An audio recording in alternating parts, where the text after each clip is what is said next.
Hi guys, excuse me. Thanks for joining. With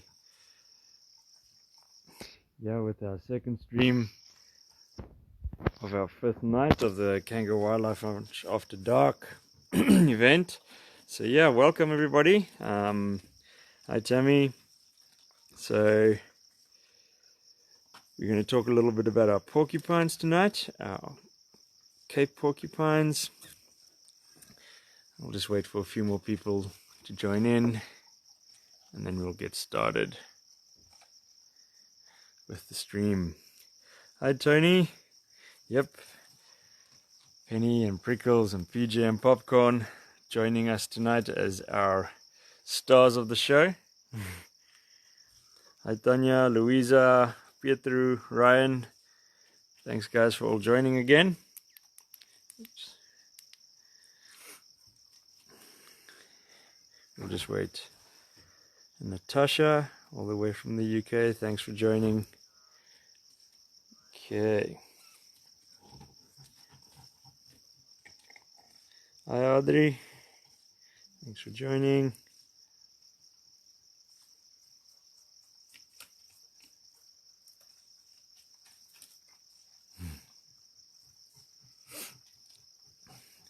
Alright, so to give you who's who, we got Penny, albino porcupine, and we got Popcorn over there. She's busy eating what's left over from the evening meal. And then we got PJ and Popcorn over here. PJ and Prickles over here. Some grooming going on. That's pretty cool to see. Hi Devon. Alright.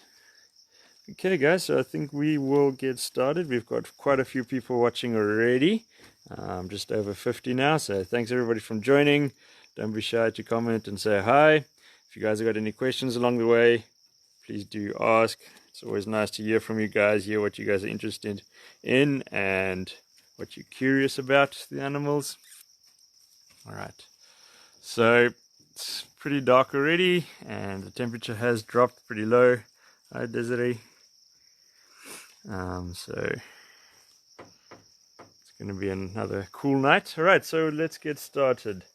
Alright, so first of all, these are obviously the Cape porcupine or African porcupine. According to the IUCN Red List, these guys are least concerned and their populations in the wild are stable. These guys are still busy grooming here. Alright, so their populations are still stable.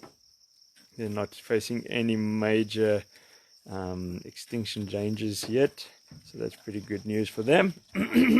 You do find them around here in Oudtshoorn as well.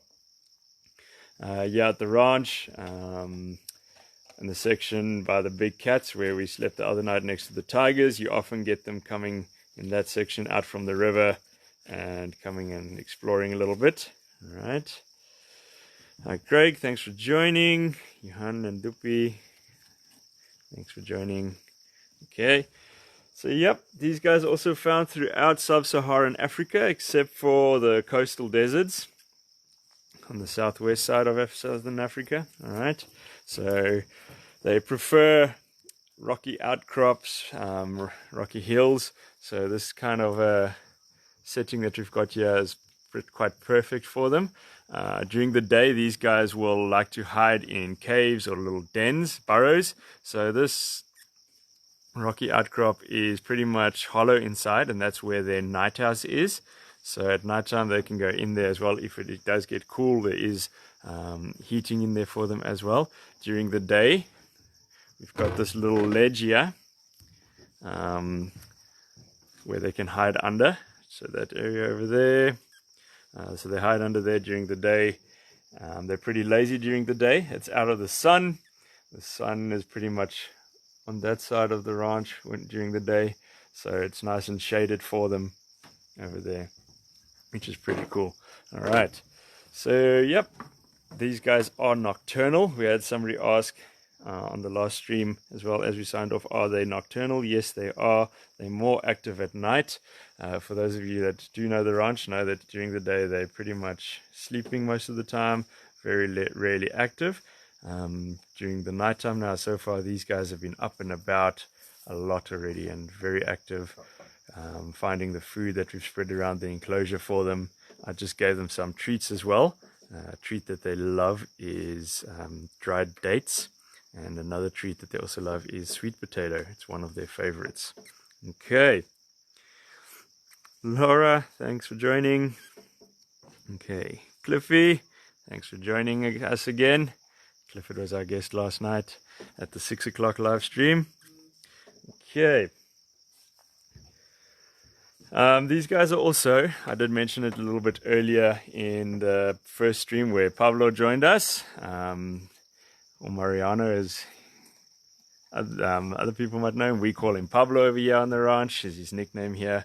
But yeah, Pablo joined us earlier today, and like I mentioned in that stream, these guys are the largest rodent in Africa, all right, in the world. That goes to the capybara, that claim, but in Africa they are the largest rodent. These guys, the Cape porcupines, are also the largest species of porcupine in the world, okay? And weight-wise, you can look at them getting all the way up to about 30 kilograms. Okay, so it's quite heavy for a rodent, part of the rat family, okay? So I've said now that they are the largest species of porcupine. There's actually quite a lot of different species of porcupine out there, up until about 58 different species of porcupines across the world. You get two different family groups of porcupine. You get your New World porcupines, and then you also get your Old World porcupines. Now, your New World porcupines are mainly focused, your Old World porcupines are mainly focused in Europe, Asia, Southern Europe, Asia, and Africa, and they are terrestrial. You'll find them around on the ground, and they're mainly nocturnal, all right? Where your New World porcupines are found in North and South America, and you do find them in trees as well. Some species of the New World porcupine, will spend most of their lives in trees, actually. And they're also known to be a lot smaller than your Old World porcupines. All right, so these guys are of the Old World porcupine family. Okay, let's see if there's any questions. Emma Pierce, thanks for joining. Yay, porcupines. All right. Hi, Linnell, thanks for joining again. All right, Audrey's asking how many quills does an average porcupine have?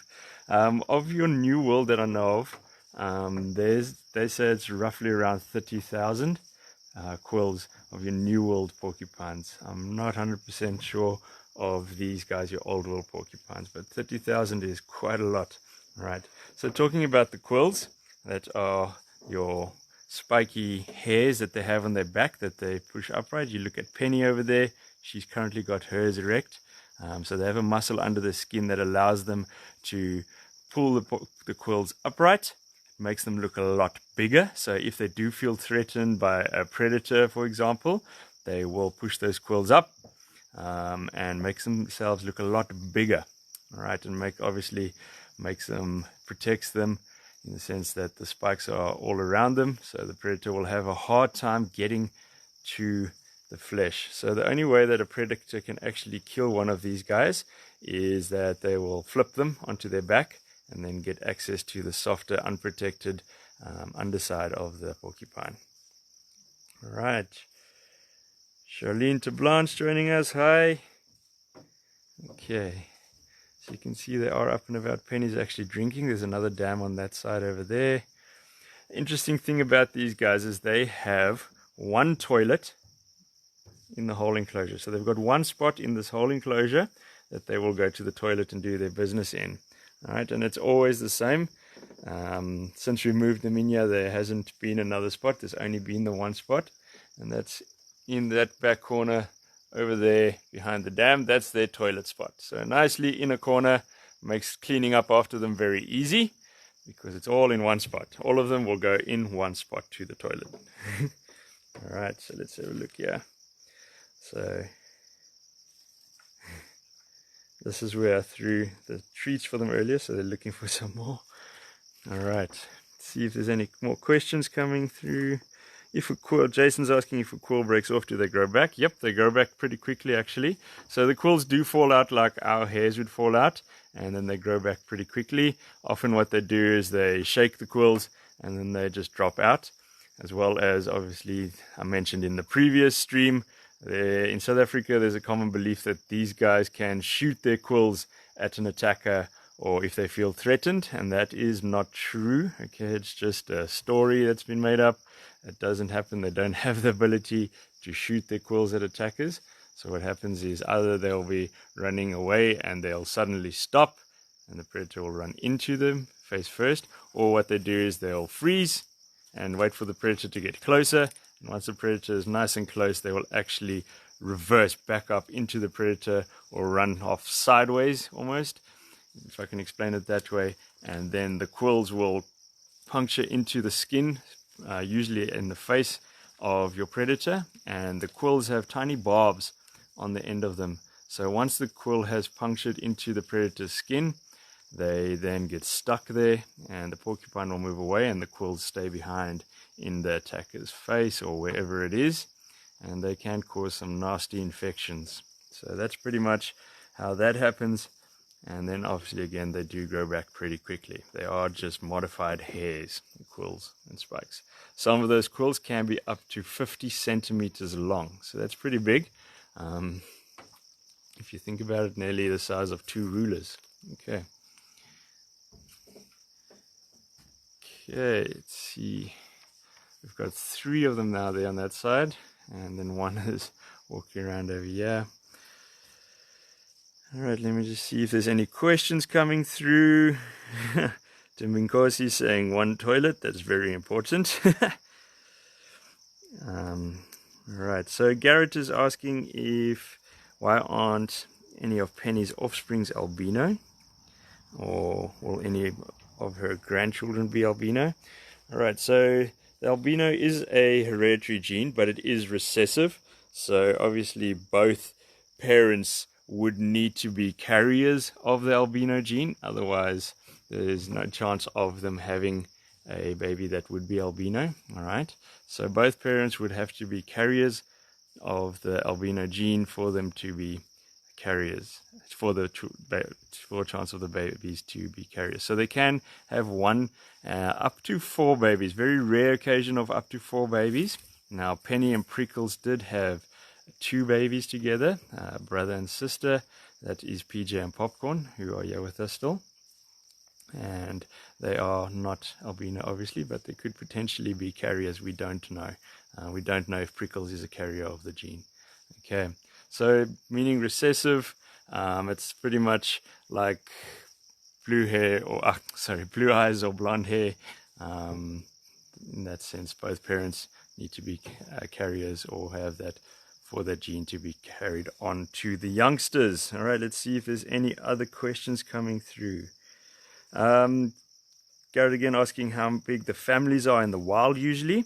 So the families in the wild can be up to 6, all right? No bigger than that, but they are also solitary. So you'd either be solitary, living on their own, or they can have small family groups of up to 6 individuals, all right? No more than that usually. So very small, tight-knit family groups. Okay. Excuse me. So the males, they usually become sexually mature at around 8 months of age, and the females, they can become sexually mature at anywhere from 9 months of age. So that's pretty young for them. The lifespan, these guys in the wild, they've actually got quite long lives for a rodent. They live in the wild anything from 12 to 15 years. In captivity, that age can go all the way up to 20. All right, so Devin is asking how old these guys are. So PJ and Popcorn are 7. They turned 7 on the 6th of April. And then Penny, we're unsure about Penny's age. She joined us in 2012, June of 2012. She was unfortunately severely injured.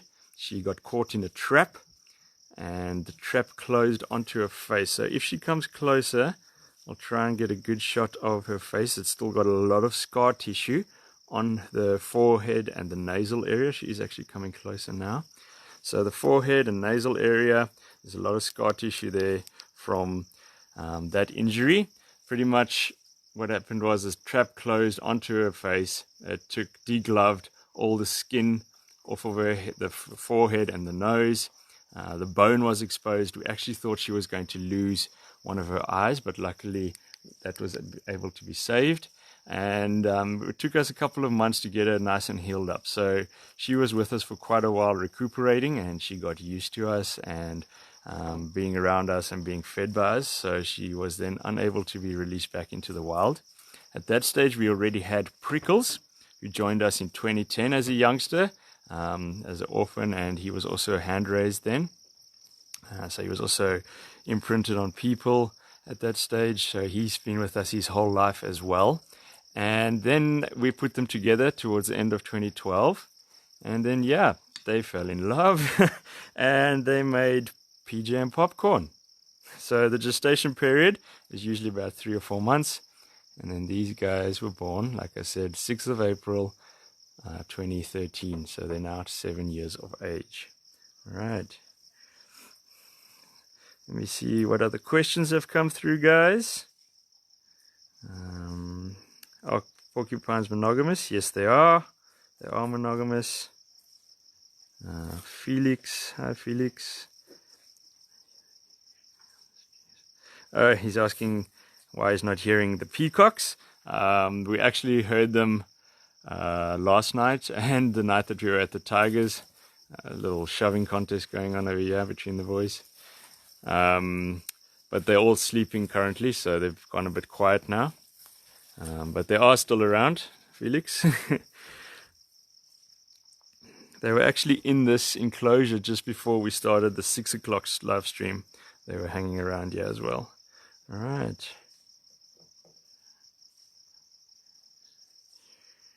Okay.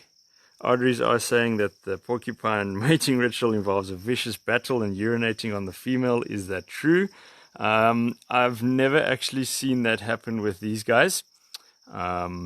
We do sometimes see Penny and Prickles having a little couples time again, but there's no vicious battles or peeing on the females that happens before that. So it's from the experience of these guys, I would say I don't see that as true, but out in the wild, it is possible. I don't know too much about that one. But yeah, from experience, from what I've seen with them, I've never seen them do that. Okay. How do they suckle their young is another question that's coming through. So pretty much the teats we mentioned on the earlier stream, because of all the spikes, it could be quite tricky for the babies to suckle on them. So the teats sit pretty much in the armpit, just behind the armpit or behind the shoulder blade of the porcupines. And that's then pretty much where the babies will then suckle from on either side of the mum. All right.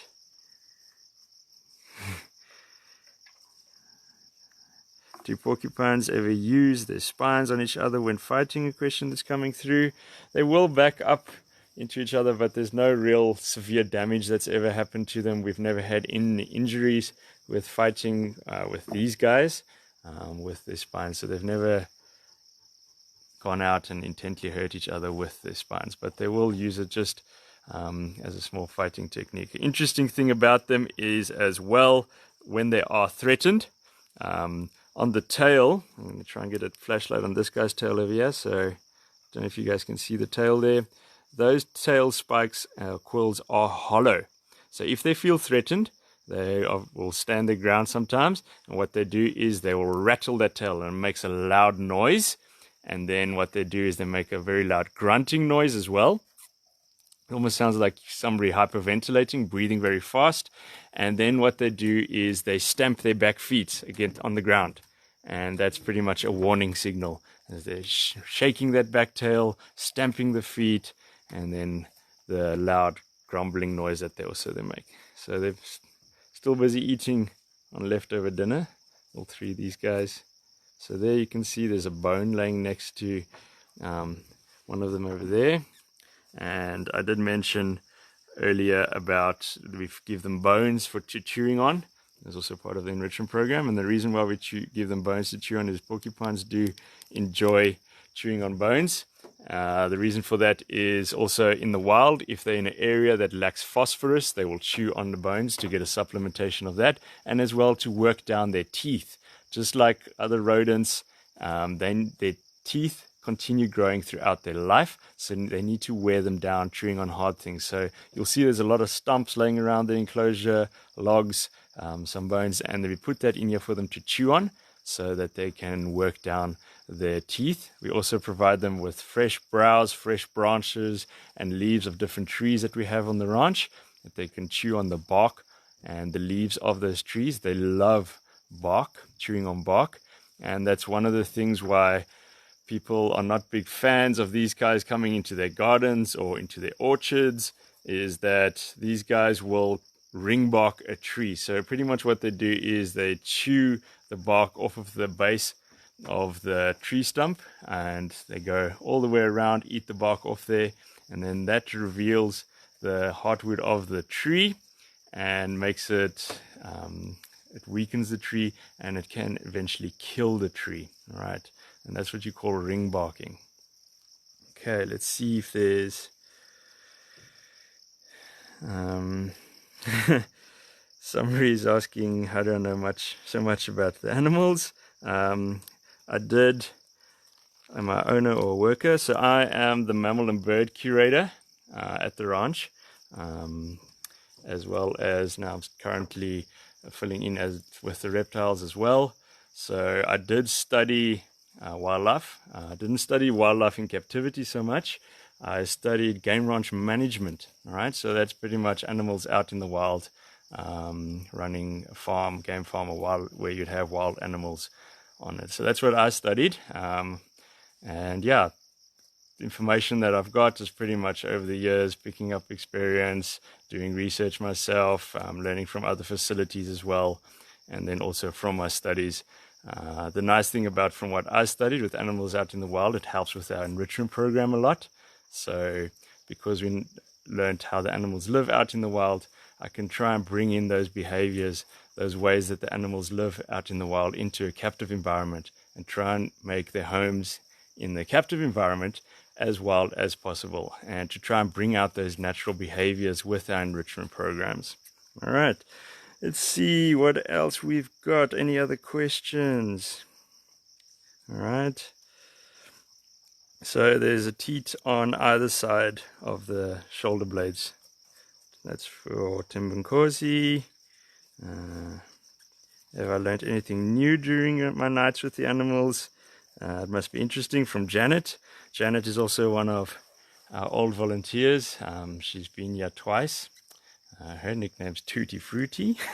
But yeah, Janet, it has been pretty interesting. Have seen a lot of behaviors. Yesterday with the hippos, we saw the pygmy hippos. We saw some really interesting behaviors with Herbie and Hilda. Herbie being very submissive towards Hilda, showing signs of submissiveness towards her. So yeah, that was been pretty cool. What else was there that's happened? Saw some nice feeding behaviors from the flamingos that I haven't really seen before. So yeah, there's been quite a few interesting things that I've seen at night. A lot of the animals that I'm staying with are mainly nocturnal animals, so they are active at night as well. And so that's why we're doing the live streams with these animals, so it's not too boring. The animals are active, so getting to see different behaviors than what we see during the days, it's really awesome. And seeing them active like this helps with the live streams as well. Get to see how they move around and feed and forage for stuff that we've put in the enclosure for them as well. All right, cool. Let's see what else we've got. Okay, what is the population status and how are they viewed by African communities? All right, so the population status is least concerned currently by the IUCN Red List. The population is stable. All right, and these guys, there's no real major poaching that happens with them or anything like that. They are eaten. They are used as a source of food. And then obviously the quills are also used for decorative purposes, ornaments, but not on such a large scale as some of the animals that these guys are being threatened and that the population is decreasing. Also, these guys are trapped because they are seen as nuisances for in gardens, in orchards, in farmlands. These guys, if they go into a farmland, they will actually destroy more of a crop than what they will actually eat. So they are very destructive. I mentioned earlier that this enclosure we planted up quite nicely before we moved them in here with vegetation that you'll find in the area. So a lot of succulent types of vegetation that you get around here in the Klein-Karoo in Oudtshoorn. And we put them in here and they destroyed everything within a week. So they are very, very destructive. They like digging holes as well, because they would also, it's a way of finding food for them, as they dig up tubers and roots and like feeding on those as well. Okay. Tams, we always want to see your bed. So where I'm sleeping tonight, I'll just right next to the enclosure over there, that's my bed for the night. I'm lucky I've got a roof over my head tonight, but I'm not sure what the temperature is going to be like. I'm actually going to have a look quickly what the current temperature is standing on. I've got a thermometer with me, sorry guys. Yeah, it's not too bad. It's currently 14 degrees Celsius here, so it's not too bad. Last night at this time was around 11 degrees Celsius. So we'll see how low it's going to drop tonight. I do expect it's going to get colder. It's going to get a bit overcast apparently. Apparently tomorrow we are expecting a little bit of rain. So we'll see how that's going to go with me sleeping outside tomorrow as well. So hopefully I won't get too wet. All right. Let's see if we've got any other questions coming through.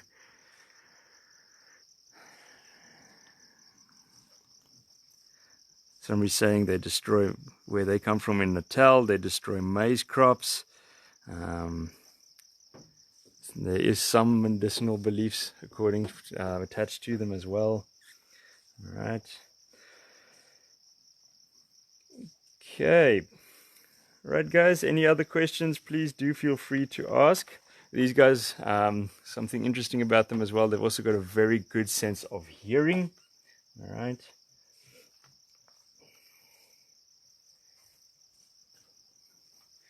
Okay, let's see what you guys are commenting about. Tammy's saying she's glad I'm under a roof tonight. Hoping it's going to be an easy night. Last night was a little bit harder. Herbie was very loud next to me, jumping into the water, into his dam at all hours of the night. So just as you fall asleep, you hear a big splash next to you. It's not something you're expecting. Muhammad is saying he's hoping I'm taking immune system boosters. Yep. Trying to stay healthy, trying to stay warm at night. Don't want to get sick. Stefani is asking if I'm going to show any other animals. Tonight, you guys are in for a little bit of a surprise. If you join in at the 11 o'clock live stream, I'm going to take you and show you a special guest. Very interesting fella. I'm not going to tell you who it is now. You guys are more than welcome to guess, but I'm not going to give that answer away until the 11 o'clock stream. So we'll start that stream with these guys, and then I'll take you to see a very interesting guy. So Penny just scared one of the boys. You can see those quills that go erect. So that's just when they shake the quills. Just like your dog or your cat shakes, these guys also do that. So we've got one up on the roof. Try and get a torch on him there, right at the top. So they do have access to the roof as well, giving them a different level. They can look out over the hippo dam, which is next door to them, where I slept last night. Just over there, hippo dam. All right. Penny's also going up now. Buddy, you got to come around this way. You want to go up. There we go. All right, so these guys are also very intelligent. You can do husbandry training with them. So a lot of our animals we do husbandry training with to make working with them easier, to reduce stress levels if we need to do medical checkups on them. If we need to do, it also reduces the danger for us. So that is something that we're going to get working on, is doing some different training behaviors with these guys as well. When things get a little bit easier and we got more staff back at the ranch, we're going to have a look at that, and that's going to be pretty fun. Training is always a lot of fun. You build really nice relationships with your animals when you do it, and it's very, very rewarding. Okay, let's have a look what else is on the stream comments wise. Desiree saying the albino is beautiful. I'll try and get a closer shot. I'll try my best.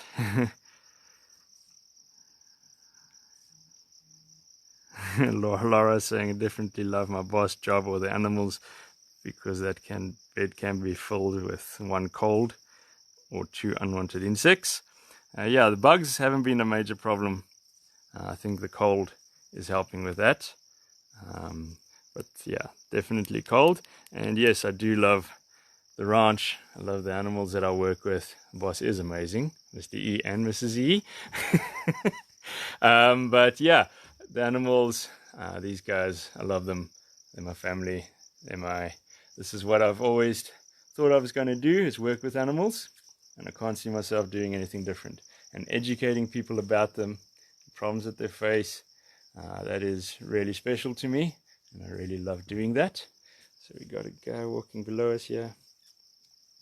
Now this is actually Popcorn, a girl. So you can see some of those longer spikes, quills, sticking out the back. And then the mohawk hairstyle on the head. Alright, let's see what else is. What is the preferred habitat from Caroline? Alright, so these guys like your more arid type of environments. The Clancaruya is a very good example of that. The rocky outcrops, like I said earlier, rocky hills, because that gives them opportunity with some caves.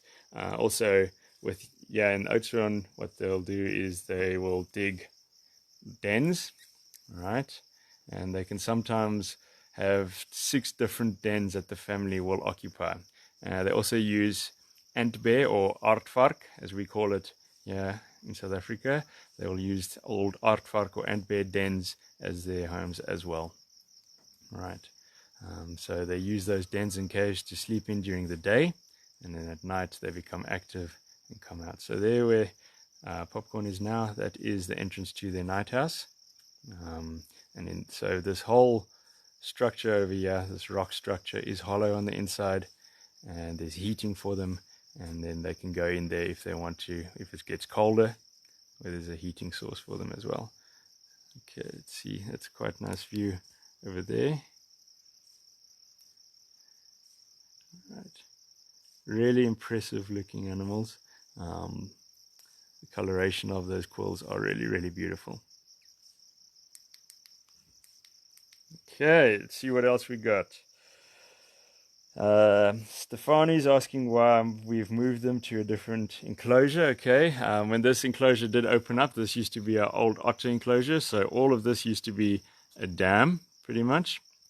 When we moved Speckles into a big enclosure, we decided to move these guys as well. This enclosure we felt is just better for them. It's bigger, it's got the different levels, they have more chance to explore the enclosure. So it was just quite an improvement for them from the last enclosure. So that was pretty awesome to be able to give them a new, bigger, better home. We're always looking at how we can improve our animals' lives, providing them with different things in their enclosures. If we get the opportunity to give them a better enclosure, we do. So that's the reason why we moved them. It's just moving up in the world. Sumeri also asking about the enclosure. Ankia, you should try the penny look, bleach color. Yeah, no, definitely not going with bleached hair, Ankia. Ankia is also one of my colleagues. We have a lot of fun giving each other grief. Thank you for that, Ankia. Let's see, what other questions do we have? Alright, okay, we got a question. How do we stop brother and sister breeding with each other? The boys, so both Prickles and PJ, have been neutered, so they cannot breed anymore. Alright. Okay. Okay. Yeah, these guys can roam quite big areas, about 200 hectares squared, that they can roam around out in the wild. But they will stay safe, to stay closer to, so like I said, they'll have 6 different dens in their home range or territories, which they can then pretty much go into. So they'll stay pretty close to where there's safety, not go too far from a den. So they, like I said, can have up to 6 different den sites that they will occupy. Okay. Are they more active during the day or at night? These guys are definitely more active at night than during the day. They are nocturnal. Okay, all your old world porcupines are strictly nocturnal, and your newer ones, they're a little bit more lenient of being active during the day. Okay, let's have a look. Any more questions coming through on the stream, on the comments?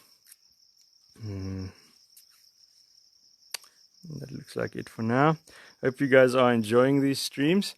Like I've always mentioned in all of them, the reason why we're doing these streams is because the ranch is closed. So we're bringing our animals to you virtually online, and then also it's as a fundraiser. The more dare part of it that I'm doing, of sleeping outside next to them or in enclosures with them, jumping around there, that's pretty much the fundraising aspect. We know everybody's struggling financially now, but the ranch has got no income because we do not have tourists coming in due to the current global COVID-19 pandemic. So we're doing this as a fundraiser so we can continue our care for these guys, providing them with an extremely high level of care that we do offer them. All right, like I said earlier, these guys are our family. We spend more time in a day with these guys than we do with our own families, with these animals, caring for them, giving them the best life we could possibly give them. So we want to continue that, and with your help, we can. With donations, obviously, at this stage, we can continue giving them that support. So anything that you guys can help, it is appreciated, doesn't matter how small. And to everybody that has donated already, a big thank you. We appreciate everything, guys. Exploring the roof. Penny has decided to take a little snooze up on the roof there.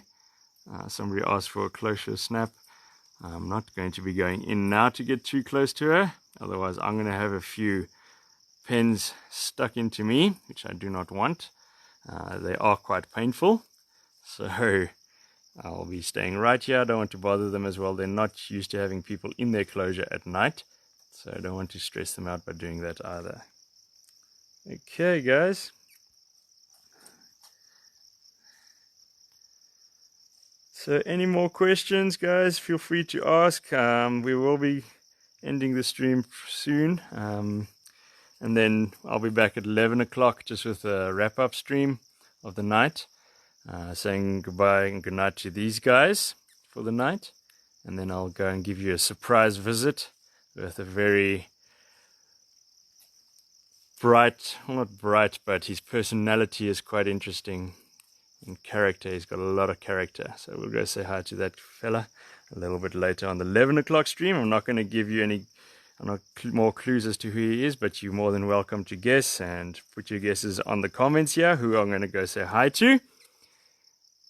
But yeah, that will be at the 11 o'clock stream, a surprise guest on this stream for tonight. He wasn't planned to be on it, but we decided to throw him in as well.